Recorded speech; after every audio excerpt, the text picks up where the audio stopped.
Olá pessoal, tudo bem? Hoje vamos falar um pouquinho sobre eletrização e a gente pode dizer que eletrização o processo de eletrização, né, é um fenômeno em que os elétrons são transferidos de um corpo ou de um material para o outro, em virtude da diferença da quantidade de cargas elétricas existentes nesses corpos, né, ou em virtude de atrito entre eles.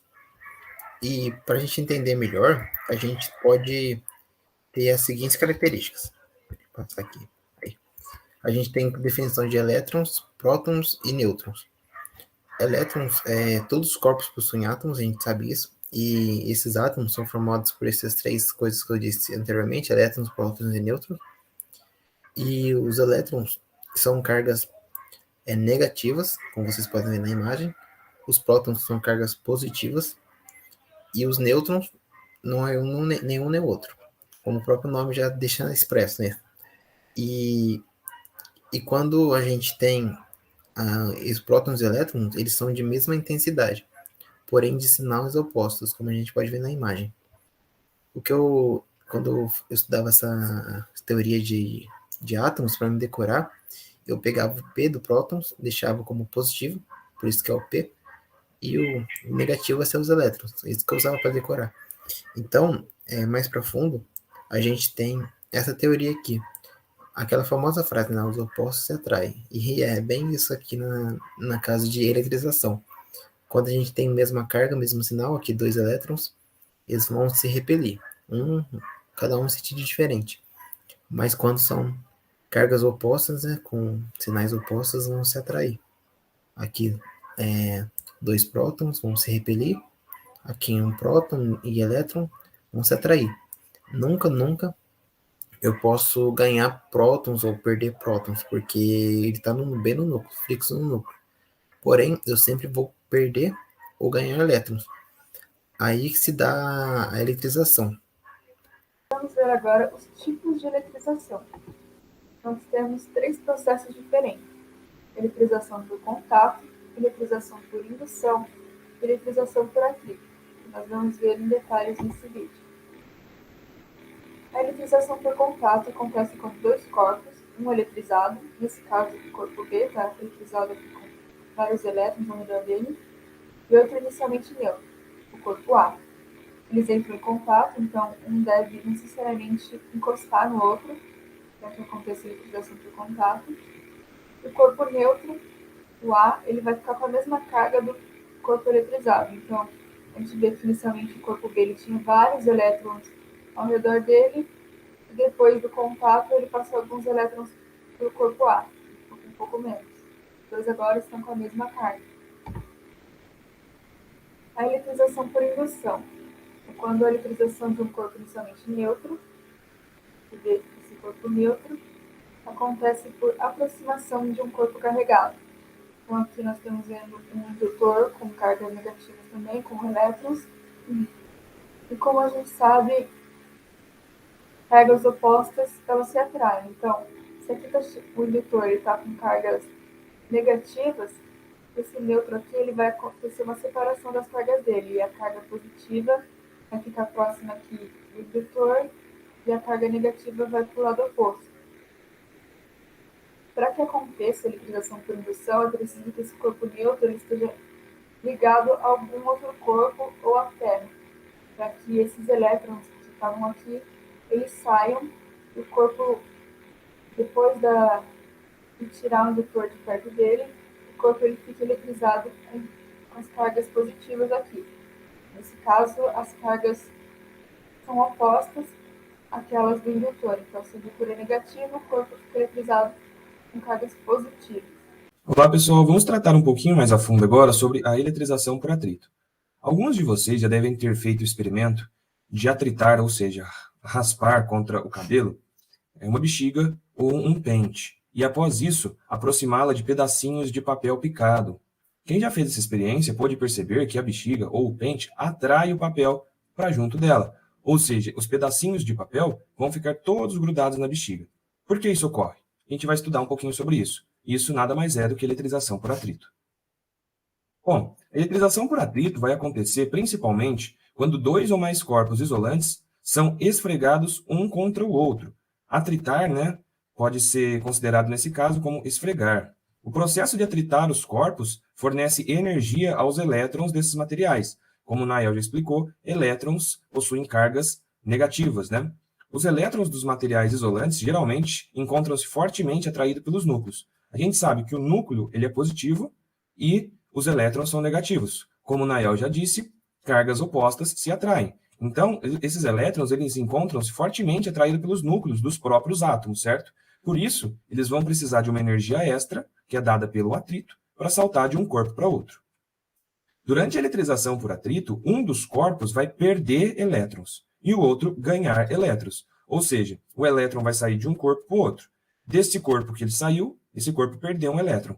O corpo que recebeu ganhou um elétron. Desta forma, ao final do processo, os dois corpos estarão com cargas de módulo igual, mas de sinais opostos. Por exemplo, aqui, antes do atrito, temos o vidro neutro e a seda neutra, tá? Após o atrito, atritamos, né? Após o atrito, o que vai acontecer? O vidro vai estar com cargas positivas, ou seja, ele doou elétrons. E a seda vai estar com cargas negativas, né? Ela vai estar eletricamente negativa, ou seja, ela recebeu os elétrons. Processo de eletrização por atrito entre o vidro e a lã. Do mesmo modo que acontece do vidro com a seda, ocorre do vidro com a lã. Mais para frente a gente vai entender por que este material ele doa elétrons e por que este recebe. Bom, olha lá, nem todos os corpos vão se eletrizar quando atritados. Para sabermos quais são os pares de materiais que, quando atritados, tornam-se eletrizados, é preciso conhecer a sua afinidade elétrica. Por isso que, quando a gente atrita um material e aproxima de outro, nem sempre esses materiais vão se atrair, né? Precisa ter aí uma afinidade elétrica, uma vez que existem materiais que tendem a ganhar elétrons, mas também existem aqueles que preferem perdê-los, né? Essa afinidade elétrica ela é descrita de forma empírica, ou seja, foi feita através de experimentação, por uma tabela conhecida como série triboelétrica. A série triboelétrica está aqui. Bom, podemos ver que aqui uma série indica positivo. Então, se o material tende a ficar positivo, significa que ele doa elétrons. Por quê? Sabemos que quando o material é neutro, ele possui cargas positivas iguais às cargas negativas, então ele está neutro. Para ele ficar positivo, ou seja, para ter mais prótons, ele deve doar as cargas negativas. E aqui, os materiais que tendem a ficar mais negativo, ou seja, os materiais que tendem a receber os elétrons. Para saber quais materiais são compatíveis, ou seja, quais se eletrizarão a serem atritados, devemos escolher aqueles que se encontram o mais distante um dos outros na tabela, como o primeiro, pele humana, e o teflon, por exemplo. Fazendo isso, garantimos que um dos elementos absorva os elétrons soltos pelo outro elemento com o qual é atritado. Por exemplo, se a gente atritar a pele humana com o teflon, sabemos que a pele humana, positiva, então, tende a doar elétrons. E o teflon, negativo, tende a receber elétrons. Então, possivelmente, eles vão se atrair. Por fim, vamos explicar o exemplo da bexiga eletrizada atraindo pedacinhos de papel picado, tá? Por que isso ocorre? Então, quando esfregamos o balão na nossa cabeça, emprestamos, né, entre aspas, alguns dos nossos elétrons e ele fica negativamente carregado. Ou seja, vai ter uma transferência de elétrons da nossa cabeça, né, do nosso cabelo, da pele humana, para a bexiga. Esse desequilíbrio de carga elétrica é energia estática. Neste caso, ela foi formada pelo atrito, visto que a gente raspou, né, atritou a bexiga contra a nossa cabeça. Quando o balão eletrizado negativamente, porque recebeu elétrons, é colocado junto do papel, que está neutro, ele vai atrair as cargas positivas do papel. Sabemos que carga negativa atrai carga positiva. Então, ele vai atrair as cargas positivas do papel, já que ele estava negativamente carregado. Por isso, os dois vão ficar grudados. Um outro jeito muito legal de comprovar esse fenômeno de eletrização por atrito é esfregar o balão no cabelo e colocar ele próximo a uma torneira com apenas um fio de água correndo, tá bom? Então, você abre bem pouco a torneira aí, atrita o balão contra o cabelo e aproxima. Você vai ver o que vai acontecer com o fio de água aí. Tente e veja o que acontece, é muito legal. Vale a pena fazer essa experiência. Aqui umas imagens ilustrativas, desculpa. O material eletrizado negativamente é aproximado de um material neutro, certo? Então, esse daqui representa o balão. Ele está eletrizado negativamente. Esse material aqui representa o papel, ele estava neutro. O que vai acontecer? As cargas negativas, né, do outro material fazem surgir dipolos no material na região de aproximação.